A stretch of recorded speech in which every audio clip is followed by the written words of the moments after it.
Je m'appelle Chu Aiello. Je suis réalisatrice de documentaires. J'ai réalisé une petite trentaine de documentaires à peu près. Et j'ai également une deuxième casquette qui est celle de directrice de production sur des longs métrages. Nous sommes deux réalisatrices, Catherine Catella et moi-même. Une qui est d'origine sicilienne, Catherine, et moi qui suis d'origine calabraise. Et ça fait longtemps qu'on a une envie d'aller travailler dans le sud de l'Italie et qu'on a envie de mettre en perspective les mémoires d'immigrés, je dirais, avec l'actualité et les arrivants d'aujourd'hui. Et il se trouve que le plus grand des hasards a fait que j'ai entendu une émission de Daniel Mermet sur France Inter, là-bas si j'y suis, qui parlait de l'expérience de Riace. Et donc on s'est dit, ben voilà, c'est le lien qu'on cherchait. On est parti à Riace et voir si on pouvait faire un film là-bas. Et puis quand on a rencontré ce village, quand on a vu Riace, et on a dit, ben en fait notre film va être un portrait de ce village. Alors Riace a accueilli des migrants, les premiers migrants, il y a 20 ans. Donc je pense qu'en termes de temps, c'est en tout cas les premiers, si ça n'est pas unique.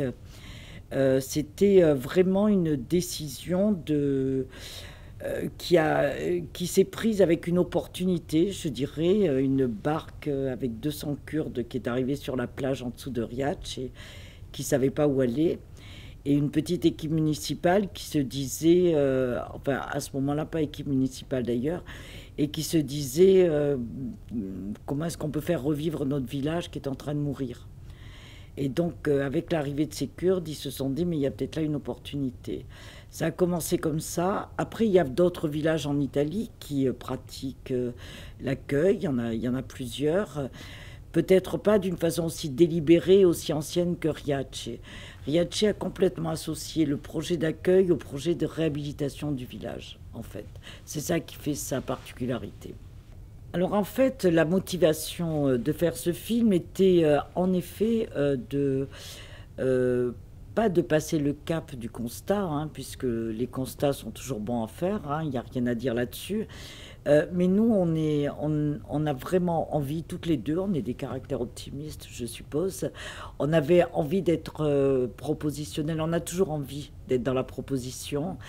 Et on a toujours envie de dire, mais comment est-ce qu'on peut dénouer ce regard comme ça sur les migrants enfin, très faux, quoi.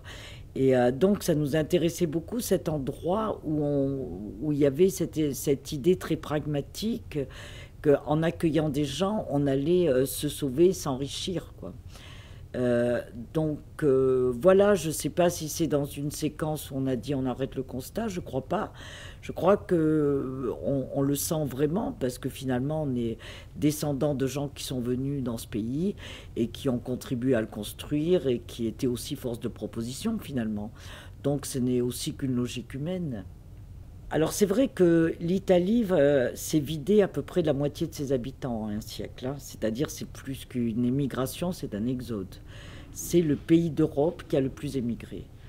Devant les Polonais, devant les Irlandais, qui sont pourtant des pays de grande émigration, l'Italie a battu tous les records. Donc c'est vrai que chaque Italien, et alors notamment dans le sud, qui a été encore l'endroit le plus déserté de toute l'Italie, chacun a en mémoire effectivement l'histoire d'un exil. Et l'histoire d'une famille déchirée, partie à l'autre bout du monde, qu'on ne revoit plus jamais.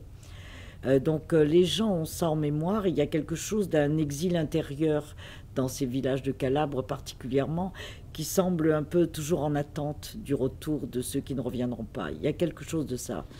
Et je pense effectivement que l'accueil peut venir de cette idée-là, de cette compréhension de l'exil, vient également de cette habitude des côtes calabraises où on a vécu depuis les Grecs anciens jusqu'à aujourd'hui des invasions diverses et variées, les Vikings, les Turcs, les Espagnols, les Français, enfin, tout le monde est venu sur ces terres-là.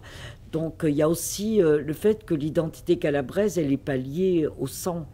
Les gens savent bien qu'ils sont le produit d'un tas de cultures mélangées, et pourtant ils ont une identité très forte. Le problème de la Calabre, c'est que c'est une région qui est très stigmatisée, même en Italie, hein.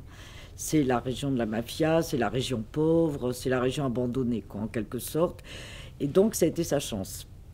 Parce que quand les habitants de Riace ont décidé de faire venir ces Kurdes et de les installer là, quelque part, tout le monde s'en foutait à ce moment-là. Ça se passait en Calabre, c'était pas...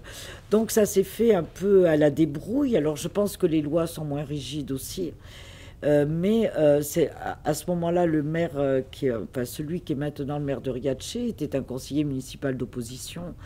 Et il avait fait accepter à la mairie, qui était une mairie, on dirait en France de droite, hein, bien de droite, il avait fait accepter le projet parce que il avait, pour lui, c'était vraiment un projet de développement du village. Et donc, petit à petit, ils ont régularisé la situation. Et non, certes, ils n'ont pas été du tout pénalisés, hein.